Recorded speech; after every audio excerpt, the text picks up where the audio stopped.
കഥയുടെ തുടക്കത്തിൽ തന്നെ രണ്ട് പെൺകുട്ടികൾ ഇരുന്ന് ടി വി കാണുകയാണ്. അതിൽ കറുത്ത ഡ്രസ്സിട്ടവൾ ബേക്കയും മറ്റവൾ കെറ്റിയും. കെറ്റി ബേക്കയോട് പറയും, ഇങ്ങനെ അധികം ടി വി കാണുന്നതൊന്നും നല്ലതല്ല, അത് ചിലപ്പോൾ നമ്മുടെ തോട്ട്സിനെ വരെ മാനിപ്പുലേറ്റ് ചെയ്തു എന്ന് വരാം. അപ്പോൾ ബേക്ക പറയും, കെറ്റി നിനക്കൊരു കാര്യം അറിയോ, ഒരു ടേപ്പുണ്ട്, ആ ടേപ്പ് നമ്മൾ കണ്ടാൽ 7 ദിവസത്തിനുള്ളിൽ നമ്മൾ മരിക്കും. ആ ടേപ്പിലെ വീഡിയോയ്ക്കുള്ളിൽ നിന്നും ഒരു പെൺകുട്ടി പുറത്തിറങ്ങി വന്ന് നമ്മളെ കൊല്ലും. ആ വീഡിയോ ആരെങ്കിലും കണ്ടാൽ 7 ദിവസത്തിനുള്ളിൽ മരിക്കും എന്ന് പറഞ്ഞ് ഒരു കോൾ വരും. കെറ്റി പറയും, നീ സത്യമാണോ പറയുന്നത്? ഞാനും എൻ്റെ ബോയ് ഫ്രണ്ട് ജോഷുവയും കൂടി ഈ വീഡിയോ കണ്ടിരുന്നു. ഇപ്പോൾ ബേക്ക പറയും, നീ പേടിക്കുകയൊന്നും വേണ്ട, അതൊക്കെ ചുമ്മാതെ ഓരോരുത്തർ പറഞ്ഞുണ്ടാക്കുന്നതല്ലേ. എന്നാൽ ഇത് പറഞ്ഞുകൊണ്ടിരിക്കുന്ന അതേ സമയം കെറ്റിക്ക് ശ്വാസമെടുക്കാനാവാതെ തറയിലേക്ക് വീഴും. ബേക്ക ഇത് കണ്ട് പേടിക്കും. നീ പേടിച്ചോ ബേക്ക, ഞാൻ നിന്നെ പ്രാങ്ക് ചെയ്തതാണ് എന്ന് പറയും. ഓ, അപ്പോൾ നിങ്ങൾ രണ്ടുപേരും ഒരുമിച്ച് രാത്രി സ്പെൻഡ് ചെയ്തിട്ടൊക്കെ ഉണ്ടല്ലേ എന്ന് ബേക്ക കെറ്റിയോട് ചോദിക്കും. അങ്ങനെ തമാശയൊക്കെ പറഞ്ഞിരിക്കുമ്പോൾ പെട്ടെന്ന് അവിടേക്ക് ഒരു കോൾ വരും. രണ്ടുപേരും പേടിക്കും. അങ്ങനെ രണ്ടുപേരും പേടിച്ച് ഫോൺ എടുക്കാനായി താഴേക്ക് പോകും. ബേക്കയാണ് ഫോൺ എടുക്കുന്നത്. കെറ്റി അടുത്ത് പേടിച്ച് നിൽപ്പുണ്ടായിരുന്നു. പെട്ടെന്ന് ബേക്ക ഫോൺ കെറ്റിക്ക് കൊടുക്കും. അത് കെറ്റിയുടെ മമ്മിയായിരുന്നു. അപ്പോഴാണ് കെറ്റിക്ക് ഒരു സമാധാനം വീഴുന്നത്. മോളെ, ആഹാരമൊക്കെ കഴിച്ചല്ലോ, ഞങ്ങൾ നാളെ വീട്ടിലേക്ക് തിരിച്ചു വരും എന്ന് കെറ്റിയുടെ മമ്മി പറയും. ഓക്കെ മമ്മി എന്ന് പറഞ്ഞ് കോൾ കട്ട് ചെയ്ത ശേഷം ഫ്രിഡ്ജിൽ പോയി ഒരു ഡ്രിങ്ക്സ് എടുത്ത് കെറ്റി കുടിക്കും. എന്നാൽ ഡ്രിങ്ക്സ് കുടിച്ചുകൊണ്ടിരിക്കുമ്പോൾ റൂമിൽ ടി വി ഓണായ ശബ്ദം കേട്ട് കെറ്റി ഒന്ന് പേടിക്കും. എന്നിട്ട് റൂമിലേക്ക് പോകും. റൂമിലെത്തി ടി വി ഓഫ് ചെയ്ത് വീണ്ടും മുകളിലേക്ക് പോകാനായി നിൽക്കുമ്പോൾ വീണ്ടും ടി വി തനിയെ ഓണാവും. ഭയപ്പെട്ടു പോയ കെറ്റി പെട്ടെന്ന് ഓടി വന്ന് ടി വിയുടെ കണക്ഷൻ റിമൂവ് ചെയ്യും. അപ്പോൾ അടുക്കളയിൽ ഒരു ശബ്ദം കേൾക്കും. അടുക്കളയിലോട്ട് ചെല്ലുമ്പോൾ ഫ്രിഡ്ജിന്റെ ഡോർ ഓപ്പൺ ആയി കിടക്കുകയാണ്. ഫ്രിഡ്ജിന്റെ ഡോർ അടച്ച ശേഷം പേടിച്ച് അവൾ ബേക്ക എന്ന് വിളിച്ചുകൊണ്ട് മുകളിലേക്ക് ഓടി. എന്നാൽ ബേക്ക വിളി കേൾക്കുന്നുണ്ടായിരുന്നില്ല. നല്ല പേടിയോടെ തൻ്റെ റൂമിലേക്ക് പോയ കെറ്റി കണ്ടത് തൻ്റെ റൂമിന് ഫ്രണ്ടിലെല്ലാം വെള്ളം കെട്ടിക്കിടക്കുന്നതാണ്. കുറച്ച് ധൈര്യത്തോടെ അവൾ ആ റൂമിൻ്റെ ഡോർ ഓപ്പൺ ചെയ്യും. അപ്പോൾ തൻ്റെ റൂമിലെ ടി വി ഓണായി കിടക്കുന്നതാണ് അവൾ കാണുന്നത്. ഇത് കണ്ട അവളുടെ മുഖം വികൃതമായി മാറാൻ തുടങ്ങും. പിന്നെ കാണുന്നത് ഒരു കൊച്ചുകുട്ടി ഒരു ക്ലാസ് റൂമിലിരുന്ന് ചിത്രം വരയ്ക്കുകയാണ്. എയ്ഡൻ എന്നാണ് അവൻ്റെ പേര്. അവൻ്റെ മമ്മി വരുന്നതും കാത്ത് അവിടെ വെയിറ്റ് ചെയ്യുകയാണ്. തൻ്റെ വർക്ക് കഴിഞ്ഞ് മകനെ കൂട്ടാൻ വേണ്ടി സ്കൂളിലേക്ക് വരികയാണ് റേച്ചൽ. റേച്ചലിൻ്റെ മകനാണ് എയ്ഡൻ. എന്നാൽ റേച്ചലിനോട് എയ്ഡനെ കുറിച്ച് കുറച്ച് കാര്യങ്ങൾ പറയാനുണ്ട് എന്ന് പറഞ്ഞ് ടീച്ചർ റേച്ചലിനോട് സംസാരിക്കും. എയ്ഡൻ എന്തോ പറ്റിയിട്ടുണ്ട്, ഇപ്പോൾ ക്ലാസ്സിൽ ഒട്ടും ആക്റ്റീവ് അല്ല എന്ന് റേച്ചലിനോട് ടീച്ചർ പറയും. അപ്പോൾ റേച്ചൽ, എയ്ഡൻ അങ്ങനെ ടോക്കറ്റീവ് ഒന്നുമല്ല, പിന്നെ 3 ദിവസം മുമ്പല്ലേ അവൻ്റെ കസിൻ കെറ്റി മരിച്ചത്. കെറ്റിയും അവനും അത്രയധികം ക്ലോസ് ആയിരുന്നു. എന്നാൽ അവൻ വരയ്ക്കുന്ന ചിത്രങ്ങളിലൂടെ അവൻ എന്തൊക്കെയോ കൺവേ ചെയ്യാൻ നോക്കുന്നുണ്ട് എന്ന് ടീച്ചർ റേച്ചലിനോട് പറഞ്ഞ് എയ്ഡൻ വരച്ച ചിത്രങ്ങൾ കാട്ടിക്കൊടുക്കും. അത് കെറ്റി മരിച്ചതുമായി ബന്ധപ്പെട്ട കുറച്ച് ചിത്രങ്ങളാണ്. റേച്ചൽ ഇതൊന്നും കാര്യമാക്കാതെ അവിടെ നിന്ന് പോവാൻ തുടങ്ങുമ്പോൾ കെറ്റി മരിച്ചത് 3 ദിവസം മുമ്പല്ലേ, എന്നാൽ എയ്ഡൻ ഈ ചിത്രങ്ങൾ വരച്ചത് 1 വീക്ക് മുന്നാണ്. എന്നാൽ എയ്ഡനെയും കൂട്ടി തിരിച്ച് വീട്ടിലേക്ക് പോകുമ്പോൾ റേച്ചലിൻ്റെ മൈൻഡിൽ ടീച്ചർ എയ്ഡനെ കുറിച്ച് പറഞ്ഞ കാര്യങ്ങളായിരുന്നു. എന്നാൽ വീട്ടിലെത്തി രാത്രിയാവുമ്പോൾ എയ്ഡൻ ഉറങ്ങാനായി കിടക്കും. റേച്ചൽ അടുത്ത് വന്ന് ഗുഡ് നൈറ്റ് പറഞ്ഞ് റൂമിലേക്ക് പോകാൻ ഒരുങ്ങുമ്പോൾ എനിക്കധികം സമയമൊന്നുമില്ല, ഞാൻ മരിക്കും എന്ന് എയ്ഡൻ പറയും. എന്നാൽ കെറ്റി മരിച്ചതിൻ്റെ ഷോക്കിലാണ് എയ്ഡൻ ഇങ്ങനെ പറയുന്നത് എന്ന് കരുതിയ റേച്ചൽ, എല്ലാവരും മരിക്കും മോനെ, നീ ഈ കുഞ്ഞിലെ അതൊന്നും ഓർത്ത് വിഷമിക്കേണ്ട എന്ന് റേച്ചൽ മകനോട് പറയും. എന്നാൽ അടുത്ത ദിവസം കെറ്റി മരിച്ചതിൻ്റെ ഫംഗ്ഷൻ വീട്ടിൽ നടക്കുകയാണ്. റേച്ചലിൻ്റെ വീടിൻ്റെ തൊട്ടടുത്ത് തന്നെയാണ് കെറ്റിയുടെയും വീട്. എയ്ഡനും റേച്ചലും ഫംഗ്ഷന് പോവാൻ റെഡിയായി കെറ്റിയുടെ വീട്ടിലേക്ക് പോവുകയാണ്. അങ്ങനെ കെറ്റിയുടെ വീട്ടിലെത്തിയപ്പോൾ എയ്ഡൻ കെറ്റിയുടെ ഫോട്ടോയുടെ മുന്നിൽ പോയി കുറേ നേരം നോക്കി നിന്നു. എയ്ഡൻ്റെ അടുത്ത് ചെന്ന് റേച്ചൽ എയ്ഡനെ ആശ്വസിപ്പിച്ച ശേഷം കെറ്റിയുടെ മമ്മിയായ റൂസിയുടെ അടുത്തേക്ക് ചെന്നു. റൂസി നല്ല വിഷമത്തിലാണ്. കെറ്റിയുടെ ഫാദർ ഡേവ് ഇപ്പോഴും കെറ്റി മരിച്ചത് ഉൾക്കൊള്ളാനാവാതെ ഷോക്കായി അവിടെ സോഫയിൽ ഇരിക്കുന്നുണ്ടായിരുന്നു. അപ്പോൾ റൂസി റേച്ചലിനോട് പറഞ്ഞു, അവൾക്ക് വെറും 16 വയസ്സേ ഉള്ളൂ, എങ്ങനെയാണ് അവൾക്ക് ഹാർട്ട് അറ്റാക്ക് വരുന്നത്? എനിക്കത് വിശ്വസിക്കാൻ കഴിയുന്നില്ല. ഞാൻ 3 ഡോക്ടേഴ്സിനോട് ചോദിച്ചു, അവർക്കും കറക്റ്റ് വിശദീകരണം തരാൻ കഴിഞ്ഞില്ല. ഞാൻ ഇൻ്റർനെറ്റിലും സെർച്ച് ചെയ്തു. എന്താണ് എൻ്റെ മകൾ കെറ്റിക്ക് പറ്റിയത് എന്ന് എനിക്കറിയണം റേച്ചൽ. നീ ഒരു ഇൻവെസ്റ്റിഗേറ്റീവ് ജേർണലിസ്റ്റ് അല്ലേ? നീ വിചാരിച്ചാൽ തീർച്ചയായും ഇതിന് പിന്നിൽ എന്താണ് നടന്നത് എന്ന് കണ്ടെത്താനാവുമെന്ന് കെറ്റിയുടെ മമ്മി റേച്ചലിനോട് പറഞ്ഞു. അപ്പോൾ അവിടെ മാറി നിന്ന് സംസാരിക്കുന്ന കെറ്റിയുടെ ഫ്രണ്ട്സിനെ കണ്ട റേച്ചൽ അവിടേക്ക് ചെന്നു. എന്നിട്ട് ആരായിരുന്നു ബേക്കയല്ലേ മെന്റൽ ഹോസ്പിറ്റലിൽ കിടന്നത് എന്ന് റേച്ചൽ അവരോട് ചോദിച്ചു. അതെ, ബേക്ക മുൻപ് മെന്റൽ ഹോസ്പിറ്റലിൽ കിടന്നിട്ടുണ്ട് എന്ന് ഫ്രണ്ട്സ് പറയും. അവർ അന്ന് രാത്രി എന്തായിരിക്കും ചെയ്തിട്ടുള്ളത് എന്ന് റേച്ചൽ ഫ്രണ്ട്സിനോട് ചോദിച്ചു. അപ്പോൾ അവരിൽ ഒരു പയ്യൻ പറയും, അവർ ആ ടേപ്പ് കണ്ടിരുന്നു. ആ ടേപ്പിനെ പറ്റി റേച്ചലിനോട് പറയും. കെറ്റി മരിച്ച അതേ ദിവസം തന്നെ കെറ്റിയുടെ ബോയ് ഫ്രണ്ട് ജോഷുവും മരിച്ചു. എന്നാൽ ഇതേ സമയം എല്ലാവരും താഴത്തെ ഫ്ലോറിൽ നിൽക്കുമ്പോൾ എയ്ഡൻ കെറ്റിയുടെ റൂമിലേക്ക് പോകും. റൂമിലെത്തിയ എയ്ഡൻ കെറ്റിയുടെ ഫോട്ടോ നോക്കി കുറേ നേരം നിൽക്കും. അപ്പോഴേക്കും എയ്ഡനെ കാണാതെ റേച്ചൽ അങ്ങോട്ടേക്ക് വരും. നീ എന്തിനാണ് മോനെ ഇവിടെ വന്ന് നിൽക്കുന്നത്? നീ താഴേക്ക് പോ എന്ന് എയ്ഡനോട് റേച്ചൽ പറയും. എന്നിട്ട് റേച്ചൽ കെറ്റിയുടെ റൂമിലുള്ള ആൽബംസ് നോക്കും. ആ ആൽബംസിലെ ഫോട്ടോസ് എല്ലാം വളരെ വികൃതമായി ഇരിക്കുന്നു. അവർ ലാസ്റ്റ് പിക്നിക്കിന് പോയപ്പോൾ എടുത്ത ഫോട്ടോസാണ്. പക്ഷേ റേച്ചലിന് ആ ഫോട്ടോസ് പ്രോസസ്സ് ചെയ്ത കടയുടെ കാർഡ് അവിടെ നിന്ന് കിട്ടും. എന്നാൽ അടുത്ത ദിവസം ആ ഷോപ്പിലെത്തി ആ ഫോട്ടോസ് എല്ലാം റേച്ചൽ പ്രോസസ്സ് ചെയ്ത് വാങ്ങും. എന്നിട്ട് ആ ഫോട്ടോസ് എല്ലാം നോക്കിക്കൊണ്ട് സ്ട്രീറ്റിലൂടെ നടന്നു പോകുമ്പോഴാണ് അവൾ വീണ്ടും ശ്രദ്ധിക്കുന്നത്. അവർ 4 ഫ്രണ്ട്സാണ് ഒരുമിച്ച് പിക്നിക്കിന് പോയത്. പക്ഷേ അവർ 4 പേരും ഒരുമിച്ചുള്ള പിക്ചേഴ്സ് ഇപ്പോഴും ബ്ലറാണ്. അന്ന് പിക്നിക്കിന് പോയത് ജോഷുവ, കെറ്റി, മില്ലറുടെ ഗേൾ ഫ്രണ്ട് 4 പേരാണ്. പക്ഷേ ഈ 4 പേരും ഇപ്പോൾ മരിച്ചിരിക്കുന്നു. ഓഫീസിലെത്തി ഈ 4 പേരും മരിച്ച ഡീറ്റെയിൽസ് നോക്കുമ്പോൾ ഈ 4 പേരും മരിച്ച ടൈം 10 മണിയാണ്. ആ 4 പേരും ഒരുമിച്ച് മരിച്ചതും ആ ടേപ്പിൻ്റെ കാര്യവും എല്ലാം കൂടി എന്തോ ഒരു മിസ്റ്റീരിയസ് കാര്യം ഒളിഞ്ഞിരിപ്പുണ്ട് എന്ന് തോന്നിയ റേച്ചൽ അവർ അവസാനമായി താമസിച്ചിരുന്ന ആ കോട്ടേജിലേക്ക് പോയി. അവിടെ എത്തിയപാടെ അവിടെ ഉണ്ടായിരുന്ന റിസപ്ഷനിസ്റ്റ് പെട്ടെന്ന് ഒരു കാർഡ് എടുത്തിട്ട് ഇതിൽ ഒരു കാർഡ് പിക്ക് ചെയ്യാൻ പറഞ്ഞു. പക്ഷേ റേച്ചൽ പിക്ക് ചെയ്ത കാർഡ് ഏതെന്ന് കണ്ടെത്താൻ അയാൾക്കായില്ല. മാജിക് ചെയ്ത ശേഷമാണ് അയാൾ റേച്ചൽ അവിടെ വന്ന കാര്യം അന്വേഷിച്ചത്. റേച്ചൽ അപ്പോൾ തൻ്റെ പേര് മെലൈസ എന്ന ഒരു കള്ളപ്പേരാണ് അവിടെ പറഞ്ഞത്. ഒരാഴ്ച മുമ്പ് എൻ്റെ നീസ് ഇവിടെ റൂം എടുത്തിരുന്നു, എന്നാൽ ഇപ്പോൾ അവളെ കാണാനില്ല. അതന്വേഷിച്ചാണ് ഞാൻ ഇവിടെ എത്തിയതെന്ന് റേച്ചൽ അയാളോട് പറയും. എന്നിട്ട് ഫോട്ടോ കാണിച്ചു കൊടുക്കുമ്പോൾ യെസ്, എനിക്കിവരെ ഓർമ്മയുണ്ട്. ക്യാബിൻ 12ലാണ് ഇവർ താമസിച്ചിരുന്നത്. ഇവിടെ ഉണ്ടായിരുന്ന ഒരു ടേപ്പും അവർ പ്ലേ ചെയ്തതായി എനിക്ക് ഓർമ്മയുണ്ട്. അപ്പോൾ റേച്ചൽ പറയും, ഇത്രയും ദൂരം ഡ്രൈവ് ചെയ്ത് വന്നത് കൊണ്ടാവണം, ഞാൻ ടയേർഡായി, എനിക്കും ആ ക്യാബിൻ 12th റൂം മതി എന്ന് പറഞ്ഞ് അയാൾ കാണാതെ ആ ടേപ്പ് റേച്ചൽ അവിടെ നിന്ന് എടുക്കും. എന്നിട്ട് റേച്ചൽ ക്യാബിൻ 12th കോട്ടേജിലേക്ക് പോകും. ആ കോട്ടേജ് കാണുമ്പോൾ തന്നെ റേച്ചലിന് ഒരു മിസ്റ്റീരിയസ് ഫീലിംഗ് തോന്നും. അതിൻ്റെ അടുത്ത് തന്നെ ഒരു മരവും നിൽപ്പുണ്ട്. ക്യാബിൻ 12ലെത്തിയ റേച്ചൽ ഒരുപാട് നേരം ആലോചിച്ചതിന് ശേഷം ആ ടേപ്പ് പ്ലേ ചെയ്തപ്പോൾ കുറച്ച് റാൻഡം പിക്ചേഴ്സാണ് വരുന്നത്.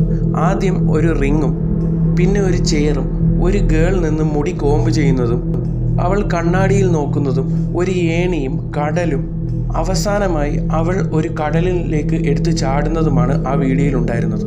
വീഡിയോയുടെ തുടക്കത്തിലുണ്ടായിരുന്ന റിങ് വീഡിയോ അവസാനിക്കുമ്പോഴും കാണിക്കുന്നു. ആ റാൻഡം പിക്ചേഴ്സ് കണ്ട് റേച്ചൽ വളരെയധികം പേടിച്ചു. ഒന്ന് അനങ്ങാൻ പോലും കഴിയാതെ കോട്ടേജിലിരിക്കുമ്പോൾ ഒരു കോൾ റേച്ചലിന് വരും.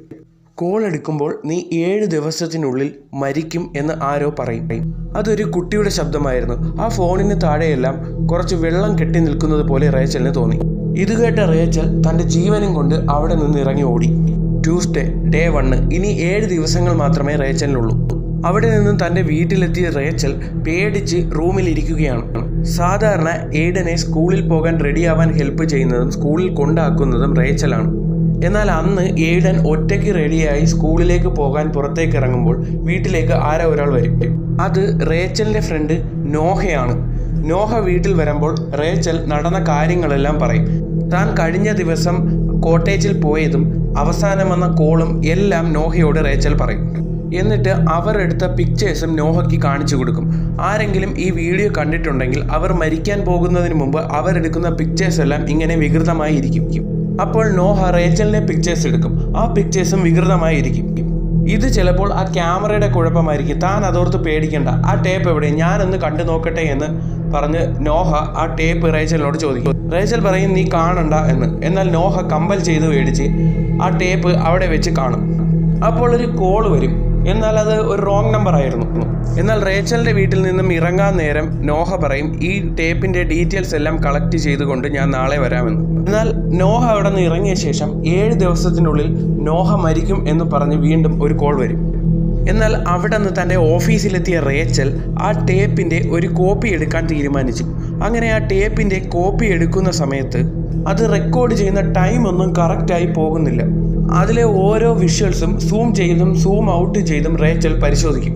എന്നാൽ ആ ഒരു വിഷ്വലിൽ ഒരു ചെറിയ ഈച്ചയെ കാണുന്ന റേച്ചലിന് എന്തോ ഒരു മിസ്റ്റീരിയസ് തിങ് പോലെ തോന്നും. ഫ്രൈഡേ ഡേ 2 റേച്ചൽ തൻ്റെ ഈ വീഡിയോയും കൊണ്ട് നോഹയുടെ അടുത്ത് വന്നു. നോഹ വീഡിയോഗ്രാഫിയുടെ ഒരു എക്സ്പേർട്ട് കൂടിയാണ്. അങ്ങനെ രണ്ടുപേരും കൂടി നോഹയുടെ ഓഫീസിലിരുന്ന് ആ ഫോട്ടോസ് ചെക്ക് ചെയ്യുകയാണ്. എന്നാൽ അതിൻ്റെ ഇടയിൽ ആ ലേഡിയുടെ പിക്ചേഴ്സ് കടന്നു പോകുന്നതിനിടയിൽ ഒരു പെർട്ടിക്കുലർ പ്ലേസ് റേച്ചൽ നോട്ട് ചെയ്യും. ആ പ്ലേസ് സൂം ചെയ്ത് കണ്ടുപിടിക്കാൻ നോക്കുമ്പോൾ നോഹയുടെ അസിസ്റ്റൻ്റ് അങ്ങോട്ടേക്ക് വരും. അസിസ്റ്റൻറ്റും നോഹയും തമ്മിൽ ചെറിയ ഒരു ഇഷ്ടമുണ്ട്. നോഹ റേച്ചലിനെ തൻ്റെ അസിസ്റ്റൻറ്റിനെ പരിചയപ്പെടുത്തിയ ശേഷം ഞങ്ങളൊരു വീഡിയോ നോക്കുകയായിരുന്നു, വേണമെങ്കിൽ നീയും കൂടി കൂടിക്കോളാൻ പറയും. എന്നാൽ റേച്ചൽ എനിക്ക് സമയമായി ഞാൻ പോണു എന്ന് പറഞ്ഞ് അവിടെ നിന്ന് ഇറങ്ങും. പുറകെ പോയ നോഹ നീ എന്തിനാണ് ഇത്രയും തിടുക്കപ്പെട്ട് പോണത് എന്ന് ചോദിക്കും. ആ ഓഡിയോ അവൾ കൂടി കണ്ടിട്ട് അവളെ കൂടി എനിക്ക് കൊല്ലാൻ വയ്യ. എന്നിട്ട് റേച്ചൽ പുറത്തേക്ക് ഇറങ്ങി വരുമ്പോഴാണ് ശ്രദ്ധിക്കുന്നത് സ്ട്രീറ്റിൽ ഒരു ഏണി ചാരി വെച്ചിരിക്കുന്നു. ആ ഏണി കാണുമ്പോൾ ആ വീഡിയോയിൽ ഉണ്ടായിരുന്ന അതേപോലെ റേച്ചലിന് ഫീൽ ചെയ്യുന്നു. എന്നാൽ അത് ആ ബിൽഡിംഗ് പെയിൻ്റ് അടിക്കാൻ വന്ന ഒരു ജോലിക്കാരൻ്റെ ഏണിയായിരുന്നു. സാറ്റർഡേ ഡേ 3 കെറ്റിയുടെ കൂട്ടുകാരി ബേക്കയെ കാണാൻ റേച്ചൽ മെൻ്റൽ ഹോസ്പിറ്റലിലേക്ക് പോകും. കെറ്റി മരിച്ച ശേഷം വീണ്ടും ബേക്ക മെൻ്റലി തകർന്നിരിക്കുകയാണ്. ബേക്കയോട് കാര്യങ്ങൾ റേച്ചൽ ചോദിക്കുന്നു.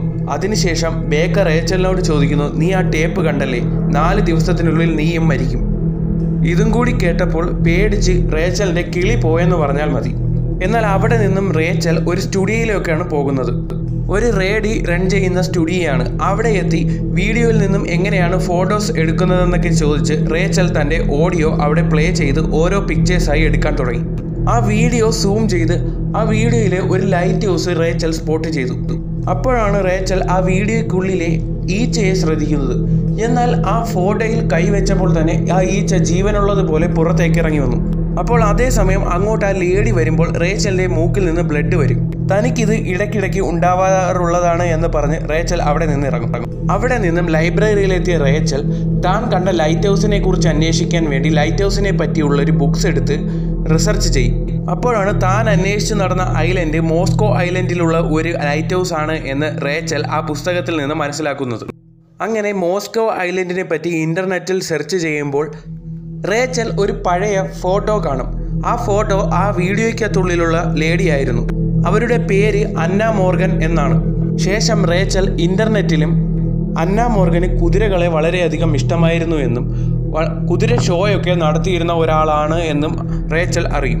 അങ്ങനെ വളരെയധികം സന്തോഷത്തോടെ അന്ന മോർഗനും ഹസ്ബൻഡും ആ ഐലൻഡിൽ ജീവിച്ചു കൊണ്ടിരിക്കുമ്പോഴാണ് പെട്ടെന്ന് അന്ന മോർഗൻ്റെ കുതിരകൾക്കെല്ലാം ഒരു അസുഖം വന്ന് മരിക്കാൻ തുടങ്ങും. ഒരുപാട് ഹോഴ്സ് ഷോയിൽ പ്രൈസ് മേടിച്ചിട്ടുള്ള അന്ന മോർഗൻ്റെ ജീവിതം പിന്നെ തകരുകയാണ് ചെയ്യുന്നത്. അവസാനം കടുത്ത ഡിപ്രഷനിലായ അന്ന മോർഗനെ ഇയോല എന്ന മെൻ്റൽ ഹോസ്പിറ്റലിൽ 4 വർഷത്തോളം ട്രീറ്റ്മെൻറ്റും ചെയ്തിട്ടുണ്ട്. ഒടുവിൽ മെൻ്റലി തകർന്ന അന്ന മോർഗൻ സൂസൈഡ് ചെയ്യുകയായിരുന്നു. ഇതേ സമയം ഡ്രഗ് അഡിക്റ്റായ നോഹ ഒരു ഡീലറുടെ അടുത്ത് നിന്നും കുറച്ച് ഡ്രഗ്സ് വാങ്ങുകയാണ്. അപ്പോൾ അവൾ പറയും നീ ഇങ്ങനെ ഡ്രഗ് ഉപയോഗിക്കുകയാണെങ്കിൽ നീ ഉടനെ തന്നെ മരിക്കും. ഞാൻ അങ്ങനെയൊന്നും മരിക്കില്ല മോളെ എന്ന് പറഞ്ഞ് ചിരിച്ചുകൊണ്ട് CCTV ക്യാമറയിൽ നോക്കുമ്പോൾ തൻ്റെ ഫേസ് മാത്രം ബ്ലറായിരിക്കുന്നത് കണ്ട നോഹ റേച്ചൽ പറഞ്ഞ കാര്യം ആലോചിച്ചു പേടിക്കും. അന്ന മോർഗനെ പറ്റിയുള്ള എല്ലാ ഡീറ്റെയിൽസും കളക്ട് ചെയ്ത് റേച്ചൽ തിരിച്ച് വീട്ടിലെത്തി. എയ്ഡനെ നോക്കാനായി ഒരു ഹോം നേഴ്സിനെ വീട്ടിൽ നിർത്തിയിട്ടുണ്ടായിരുന്നു. അവരെ പറഞ്ഞയച്ച ശേഷം റൂമിൽ പോയി തൻ്റെ മകനെ കണ്ടു. എന്നിട്ട് റേച്ചലിൻ്റെ മമ്മിയെ വിളിച്ച് ഞാൻ റേച്ചലിൻ്റെ കേസ് അന്വേഷിക്കാൻ പോവുകയാണ്, അതുകൊണ്ട് 2-3 ദിവസം എയ്ഡനെ ഒന്ന് നോക്കാമോ എന്ന് ചോദിക്കും. അപ്പോഴേക്കും പെട്ടെന്ന് ഒരു ചുമ വന്ന് റേച്ചൽ തറയിൽ വീഴും. തൻ്റെ വായിൽ എന്തോ കുടുങ്ങിയിട്ടുണ്ട് എന്ന് പറഞ്ഞ് റേച്ചൽ ഒരു കേബിൾ വായിൽ നിന്ന് വലിച്ചെടുക്കും. അത് റേച്ചൽ സംസാരിച്ചു കൊണ്ടിരുന്ന ഫോണിൻ്റെ കേബിളായിരുന്നു. പേടിച്ചു വിറച്ച റേച്ചൽ എങ്ങനെയെങ്കിലും തൻ്റെ മോനെയും കൊണ്ട് ഇവിടെ നിന്ന് രക്ഷപ്പെടണമെന്ന് കരുതി എയ്ഡന്റെ റൂമിലേക്ക് എത്തിയപ്പോൾ അവിടെ ഒരു പെൺകുട്ടി ഇരിക്കുന്നത് കണ്ടു. പെട്ടെന്ന് ആ പെൺകുട്ടി അവളുടെ കയ്യിൽ കയറി പിടിച്ചു. അവിടെ നിന്ന് കണ്ണ് തുറക്കുമ്പോൾ റേച്ചൽ ഉള്ളത് ഒരു ബെഡിലാണ്. പക്ഷെ ആ പെൺകുട്ടി പിടിച്ചപ്പോൾ തന്റെ കയ്യിലുണ്ടായിരുന്ന പാട് അതുപോലെ തന്നെയുണ്ട്. തന്റെ മകനെ കുറിച്ച് ഓർത്ത റേച്ചൽ ഉടനെ തന്നെ എയ്ഡന്റെ റൂമിലേക്ക് പോയി. എന്നാൽ എയ്ഡൻ അവിടെ ഉണ്ടായിരുന്നില്ല. എന്നാൽ ഹാളിലേക്ക് ചെല്ലുമ്പോൾ എയ്ഡൻ ആ വീഡിയോ കാണുകയായിരുന്നു. ഓടിച്ചെന്ന് റേച്ചൽ അവന്റെ കണ്ണ് പൊത്തിയ ശേഷം എന്തിനാ മോനെ നീ ഇത് കണ്ടത് എന്ന് ചോദിക്കുന്നു. എന്നോട് ആരോ പറയുന്നത് പോലെ തോന്നി, അതാണ് ഞാൻ ഇതെടുത്ത് കണ്ടത്. റേച്ചൽ കരഞ്ഞുകൊണ്ട് നോഹയെ വിളിക്കുന്നു. നമ്മുടെ മകനും ആ വീഡിയോ കണ്ടു എന്ന് പറഞ്ഞ് കരയുന്നു. അപ്പോഴാണ് റേച്ചലിന്റെയും നോഹയുടെയും മകനാണ് എയ്ഡൻ എന്നറിയുന്നത്. അങ്ങനെ റേച്ചലിന്റെ 6ാമത്തെ ദിവസം എത്തുന്നു. നോഹയും എയ്ഡനും കാറിൽ ഇരിക്കുകയാണ്. അപ്പോൾ എയ്ഡൻ നോഹയോട് പറയുന്നു, നിങ്ങൾ പല സ്ഥലത്ത് വെച്ചും എൻ്റെ ഫോട്ടോ എടുക്കുന്നത് ഞാൻ കണ്ടിട്ടുണ്ട്. നിങ്ങൾ എൻ്റെ ഡാഡിയാണ് എന്ന് എനിക്കറിയാം. അപ്പോൾ Noah, yes, I am your daddy, but ഞാൻ അത്ര നല്ല ഒരാളൊന്നുമല്ല. അതുകൊണ്ടാണ് ഞാൻ നിന്നെയും നിൻ്റെ മമ്മിയെയും വിട്ടു പോയത് എന്ന് പറയും. ഇതേ സമയം എയ്ഡൻ്റെ റൂമിൽ എയ്ഡൻ വരച്ച ചിത്രങ്ങൾ നോക്കുകയായിരുന്ന റേച്ചൽ ആ വീഡിയോയിൽ ഉണ്ടായിരുന്ന എല്ലാ ചിത്രങ്ങളും എയ്ഡൻ വരച്ചതായി കാണും. എന്നിട്ട് റേച്ചൽ എയ്ഡൻ്റെയും നോഹയുടെയും അടുത്തേക്ക് വരുമ്പോഴും കാറിലിരുന്ന് എയ്ഡൻ എന്തൊക്കെയോ വരയ്ക്കുന്നുണ്ടായിരുന്നു. എന്നിട്ട് അവർ 3 പേരും കൂടി അന്ന മോർഗനെ അന്വേഷിച്ചിറങ്ങുകയാണ്. പോകുന്ന വഴിക്ക് നോഹയോട് റേച്ചൽ അന്നയുടെ എല്ലാ കാര്യങ്ങളും പറഞ്ഞു. വളരെ സന്തോഷത്തോടു കൂടി ജീവിച്ച അവർ എങ്ങനെയാണ് മെൻ്റൽ ഹോസ്പിറ്റലിൽ എത്തിയതെന്നും അവരുടെ മോൾക്ക് എന്താണ് പറ്റിയതെന്നും അറിയാൻ കഴിഞ്ഞാൽ ചിലപ്പോൾ നമ്മൾക്ക് ഇതിൽ നിന്ന് രക്ഷപ്പെടാൻ കഴിയുമെന്നും നോഹയോട് റേച്ചൽ പറയുന്നു. നമുക്കധികം സമയമില്ലാത്തത് കൊണ്ട് തന്നെ ഞാൻ മോസ്കോ ഐലൻഡിൽ പോയി അന്വേഷിക്കാം. നീ ഏയോള മെൻ്റൽ ഹോസ്പിറ്റലിൽ പോയി അവളെ പറ്റിയുള്ള ഡീറ്റെയിൽസ് കളക്ട് ചെയ്യാൻ റേച്ചൽ നോഹയോട് പറയും. അങ്ങനെ നോഹയെ റേച്ചൽ മോസ്കോ ഐലൻഡിലേക്ക് പോകുന്ന ഫെറിയുടെ അടുത്ത് കൊണ്ടാക്കുന്നു. നോഹയോടും മോനോടും സേഫായിരിക്കാൻ പറഞ്ഞ് ഫെറിയുടെ അടുത്തേക്ക് പോകുമ്പോൾ പെട്ടെന്ന് നോഹ റേച്ചലിനെ വിളിച്ച ശേഷം ഈ പടം മോൻ വരച്ചതാണ്, നിന്റെ കയ്യിൽ തരാൻ അവൻ പറഞ്ഞു എന്ന് പറഞ്ഞ് ഒരു ചിത്രം അവൾക്ക് കൊടുക്കും. ഫെറിയിലൂടെ യാത്ര ചെയ്യുമ്പോഴും അന്ന മോർഗനും അന്ന മോർഗൻ്റെ ഫാമിലിക്കും ഉണ്ടായ എല്ലാ ട്രാജിക് ഈവൻസും ആ കാലത്തെ ന്യൂസ് കട്ടിങ്സും റേച്ചൽ വായിച്ച് മനസ്സിലാക്കുന്നുണ്ടായിരുന്നു. എന്നിട്ട് തൻ്റെ കയ്യിൽ നോക്കിയ ശേഷം അന്ന് രാത്രി ആ ഭയാനക രൂപമുള്ള പെൺകുട്ടി ആരായിരുന്നു, അവൾ എന്തിനാണ് എൻ്റെ കയ്യിൽ വന്ന് പിടിച്ചത് എന്നൊക്കെ ആലോചിച്ച് നിന്ന ശേഷം എന്തായാലും മോസ്കോ ഐലൻഡിലേക്ക് പോകുകയല്ലേ, അവിടെ എത്തിയാൽ എല്ലാം മനസ്സിലാവുമെന്ന് കരുതി ഫെറിയുടെ ഉള്ളിലേക്ക് വന്നു. അപ്പോൾ ഫെറിക്കുള്ളിൽ ഒരു കൂട്ടിൽ ഒരു കുതിരയെ കെട്ടിയിട്ടിരിക്കുന്നത് കണ്ട റേച്ചൽ അതിനെ തലോടാനായി അതിൻ്റെ അടുത്തേക്ക് ചെന്നു. പെട്ടെന്ന് ആ കുതിര ഭയാനകമായ രീതിയിൽ മുരളുകയും ശബ്ദമുണ്ടാക്കുകയും ചെയ്തു. എന്നിട്ട് അതിൻ്റെ കെട്ട് പൊട്ടിച്ച് പുറത്തിറങ്ങി. ഇത് കണ്ട് പേടിച്ച റേച്ചൽ അവിടെ നിന്ന് ഓടി രക്ഷപ്പെട്ടു. എന്നാൽ റേച്ചലിൻ്റെ പിന്നാലെ വന്ന കുതിര ഫെറിയിൽ നിന്ന് എടുത്ത് താഴേക്ക് ചാടി. ഫെറിയുടെ വീല് കൊണ്ട് കുതിര ചതഞ്ഞരഞ്ഞ് മരിച്ചു. ഇത് റേച്ചലിന് വരാൻ പോകുന്ന ദുരന്തത്തിൻ്റെ ഒരു മുന്നോടി എന്ന പോലെ തോന്നി. എന്നാൽ ഇതേ സമയം നോഹ അന്ന മോർഗനെ കുറിച്ച് അറിയാൻ വേണ്ടി അന്ന മോർഗൻ കിടന്നിരുന്ന ഇയോല ഹോസ്പിറ്റലിലേക്ക് പോകും. അവിടെ എത്തിയ ശേഷം 24 വർഷം മുമ്പ് ഇവിടെ അന്ന മോർഗൻ എന്നൊരു സ്ത്രീയെ അഡ്മിറ്റ് ചെയ്തിരുന്നു. അവരെക്കുറിച്ചുള്ള ഡീറ്റെയിൽസ് വേണമായിരുന്നു, ഞാൻ അവരുടെ ഓൾഡ് ഫ്രണ്ടാണ് എന്ന് പറയും. എന്നാൽ അതൊന്നും തരാൻ പറ്റില്ല, അതൊക്കെ ഡൗൺ സ്റ്റേഴ്സിലാണ് എന്ന് പറഞ്ഞ് നോഹയെ അവിടെ നിന്ന് പറഞ്ഞയക്കും. എന്നാൽ നോഹ ആരും കാണാത്ത ഡൗൺ സ്റ്റേഴ്സിലെ ആ റൂമിൽ പോയി ആ റൂം കുത്തി തുറന്ന് അന്ന മോർഗനെ കുറിച്ചുള്ള ഇൻഫർമേഷൻ കളക്ട് ചെയ്യാൻ ശ്രമിക്കും. അപ്പോഴേക്കും റേച്ചൽ അന്ന മോർഗൻ്റെ പ്ലേസായ മോസ്കോ ഐലൻഡിലെ അന്ന മോർഗൻ്റെ വീട്ടിലെത്തും. അന്ന മോർഗൻ്റെ വീട്ടിലെത്തിയ ശേഷം കോളിംഗ് ബെൽ അടിച്ചിട്ടും കതകിൽ മുട്ടിയിട്ടും ആരും പുറത്തു വന്നില്ല. എന്നാൽ പുറത്തേക്ക് വരുന്ന വഴിയിൽ ആ വീഡിയോയിൽ ഉണ്ടായിരുന്ന പോലെ ഒരു പ്ലേസ് റേച്ചൽ സ്പോട്ട് ചെയ്യും. അവിടെ നിന്ന് റേച്ചൽ ആ കുതിരകളെ പാർപ്പിച്ചിരുന്ന ഷെൽട്ടറിൻ്റെ അടുത്തേക്ക് വരുമ്പോൾ അവിടെ ഒരാൾ നിൽക്കുന്നത് കാണും. അത് അന്ന മോർഗൻ്റെ ഭർത്താവാണ്. അയാളോട് താൻ കുതിരകളെ പറ്റി അന്വേഷിക്കാൻ വന്നതാണ് എന്ന് പറയും. എന്നാൽ താനിപ്പോൾ ആ കുതിരകളെയൊന്നും വളർത്തുന്നില്ല എന്ന് പറയുമ്പോൾ ആ ഇൻസിഡൻറ്റിന് ശേഷം എല്ലാ കുതിരകളും മരിച്ചുവല്ലേ എന്ന് റേച്ചൽ അയാളോട് പറയും. അവിടുത്തെ ഭിത്തിയിലുണ്ടായിരുന്ന അന്ന മോർഗൻ്റെ പഴയകാല ഫോട്ടോസും ആ വീഡിയോയിലേതിൽ പോലുള്ള കണ്ണാടിയും കണ്ട റേച്ചൽ താൻ ആ വീഡിയോ കണ്ടാണ് ഇവിടെ എത്തിയതെന്ന് അയാളോട് തുറന്ന് പറയും. അതിൻ്റെ ഒരു കോപ്പിയും ഞാൻ എടുത്തിട്ടുണ്ട് എന്ന് പറയും. നിങ്ങൾക്കൊരു പെൺകുട്ടി ഉണ്ടായിരുന്നല്ലോ, അവൾക്ക് എന്താണ് പറ്റിയതെന്ന് ചോദിക്കുമ്പോൾ എൻ്റെ ഭാര്യ മരിച്ചുപോയി, ഞങ്ങൾക്ക് പെൺകുട്ടിയൊന്നുമില്ല, നീ ഇവിടെ നിന്ന് പോ എന്ന് പറഞ്ഞ് റേച്ചലിനെ അയാൾ അവിടെ നിന്ന് ആട്ടിയിറക്കും. എന്നാൽ ആ വീടിന് പുറത്തിറങ്ങിയ റേച്ചൽ അവിടെ ഒരു ഊഞ്ഞാല് കാണും. ഈ വീടും പരിസരവും ഇതിനു മുമ്പ് ഞാൻ എപ്പോഴോ കണ്ടിട്ടുണ്ട് എന്ന് ആലോചിക്കുമ്പോഴാണ് തൻ്റെ മകൻ വരച്ച ചിത്രത്തെക്കുറിച്ച് റേച്ചൽ ഓർക്കുന്നത്. ഫെറിയിൽ കയറുന്നതിന് മുമ്പ് വരച്ച ആ ചിത്രം നോക്കിയപ്പോൾ തൻ്റെ മകൻ വരച്ച ചിത്രത്തിലെ അതേ വീടാണ് ഇതെന്ന് കണ്ട് റേച്ചൽ അവിടെ കൺഫ്യൂസ്ഡായി നിന്നു. ഇതേ സമയം ആ ബിൽഡിങ്ങിന്റെ ഡൗൺ സ്റ്റെയറിൽ കയറി കൂടിയ നോഹ അന്ന മോർഗന്റെ ട്രീറ്റ്മെന്റ് ഡീറ്റെയിൽസ് നോക്കി. എന്നാൽ ഈ ഡീറ്റെയിൽസ് നോക്കുന്നതിനിടയിൽ നോഹയുടെ മൂക്കിൽ നിന്ന് ബ്ലഡ് വരുന്നുണ്ടായിരുന്നു.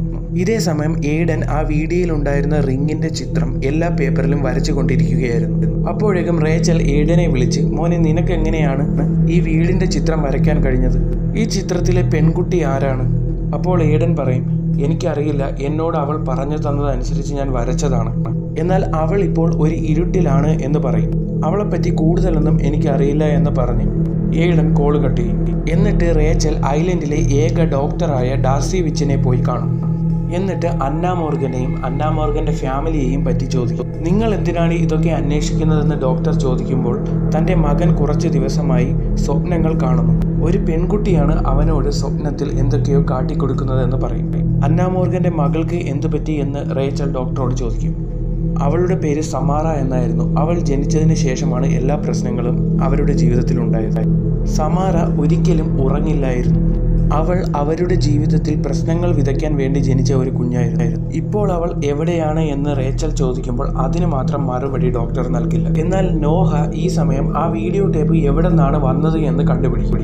അപ്പോഴേക്കും ഒരു സെക്യൂരിറ്റി അങ്ങോട്ട് വരും.